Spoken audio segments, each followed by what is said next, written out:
성경의 숲을 걷다. 오늘은 에스라 마지막 장인 에스라 10장입니다.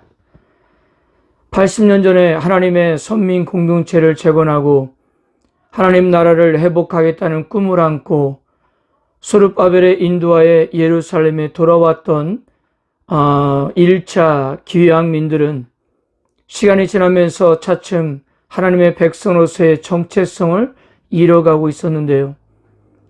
그것의 가장 큰 원인은 바로 이방인들과의 결혼 문제였습니다.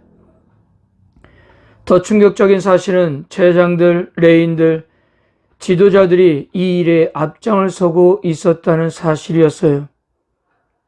뒤늦게 이 사실을 알게 된 에스라는 이 기가 막힌 현실 앞에 엄청난 충격과 고통 속에서 망연자실했지만 스스로를 백성들과 동일시하면서 회개하고 자복했습니다.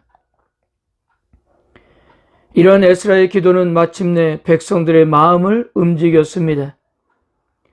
9장에서도 일부 지도자들이 이방인과의 통혼한 일에 대해 문제의식을 가지고 있었는데요. 이제는 모든 백성들이 에스라의 회개 운동에 동참하게 되었습니다. 1절입니다.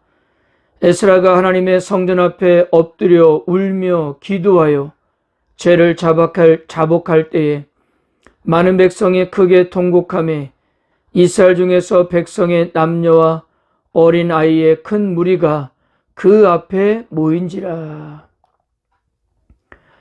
엎드려에 해당되는 미트나펠은 떨어지다는 의미입니다. 근데 이 단어는 구약 성경에서 4번 더 나오는데요. 그중 3번의 경우가 금송아지 우상 숭배로 인해 여호와께서 이스라엘 백성들을 멸하려고 하실 때 모세가 간청하면서 엎드리는 것을 가리킬 때 사용되었습니다. 아마도 에스라는 모세의 심정으로 이스라엘 백성들에게 다시금 기회와 은혜를 부어 달라고 하나님 앞에 엎드렸던 것 같습니다. 결국 이 에스라의 기도가 공동체를 움직였던 것입니다. 그런데 주목할 것은 이것입니다. 이 사항을 어떻게 해결할지에 대한 방향을 에스라의 강요에 의해서 일어난 것이 아니었다는 점입니다. 에스라의 근심과 기도에 감동된 이스라엘 백성들 안에서 일어났습니다. 자, 이렇게 에스라가 기도하고 있을 때 스가냐라는 사람이 갑자기 등장해서 이렇게 말했습니다. 2절에서 4절입니다. 우리가 우리 하나님께 범죄하여 이 땅 이방 여자를 맞이하여 아내로 삼았으나 이스라엘에게 아직도 소망이 있나니 곧 내 주의 교훈을 따르며 우리 하나님의 명령을 떨며 준행하는 자의 가르침을 따라 이 모든 아내와 그들의 소생을 다 내보내기로 우리 하나님과 언약을 세우고 율법대로 행할 것이라. 이는 당신이 주장할 일이니 일어나소서 우리가 도우리니 힘써 행하소서. 스가냐는 슬퍼하는 에스라에게 이스라엘에게는 아직도 소망이 있다고 위로했습니다. 지금부터라도 율법대로 행하여 잘못된 관행과 죄를 해결하겠다는 의지를 보였는데요. 그것은 이방인 아내들과 자식들을 내보내겠다는 것이었습니다. 자, 우리가 이 부분에서 생각해야 하는 것은 이 본문의 초점은 강제 이혼 혹은 이방인에 대한 무차별적이고 비윤리적인 처사에 맞춰 있는 것이 아니라는 점이에요.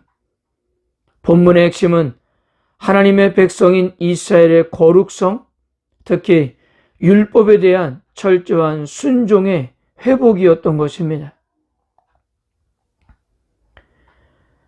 백성들은 기양 후 지난 80년 동안 해이해진 자신들의 신앙 자세를 재정비하겠다는 의지를 표현하고 있는데요.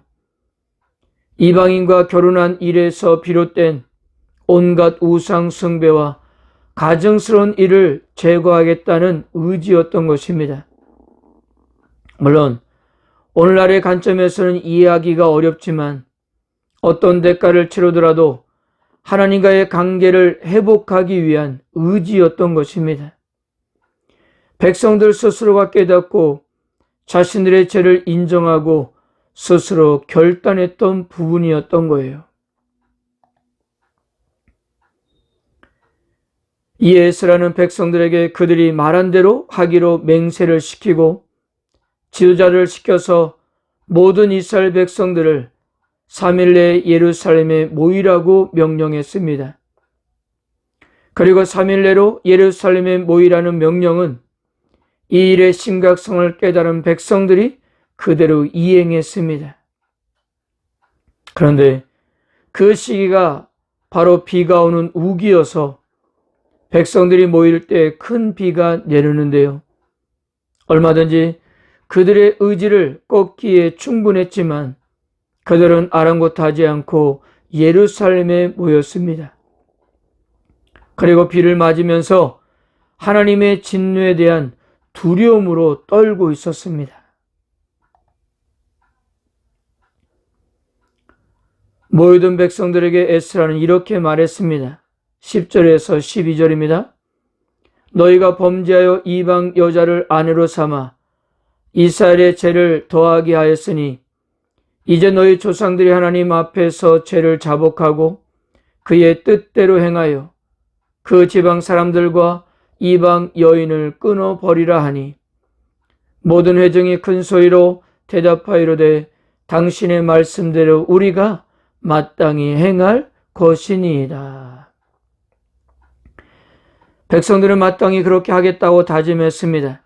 물론 모두가 에스라의 개혁에 찬성했던 것은 아니었지만 단 4명의 불만을 표현하는 데 그칠 정도로 거의 대부분의 백성들은 힘써 따랐던 것입니다.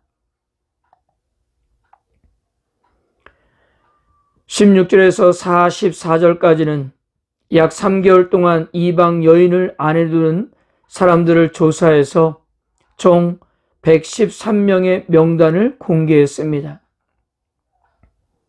여기 내용을 보면 제사장 레인을 포함한 많은 사람들이 이방 여인과 통혼을 했던 것입니다.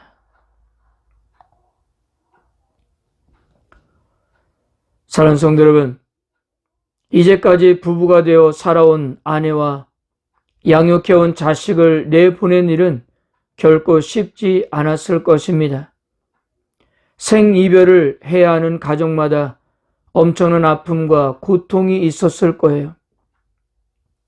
여러분, 종종 우리에게 요구되는 죄의 대가가 이렇다는 것을 여러분 믿으시길 바랍니다.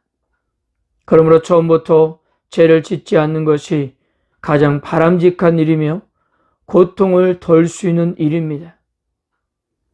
죄는 항상 쾌락을 약속하는 듯 보이지만 그 끝은 항상 큰 고통이 따르게 된다는 사실입니다. 그러니까 본문의 이 모습은 이스라엘 공동체의 정체성을 찾기 위한 발버둥이었던 거예요. 인종 문제라기보다 종교적인 문제였고요.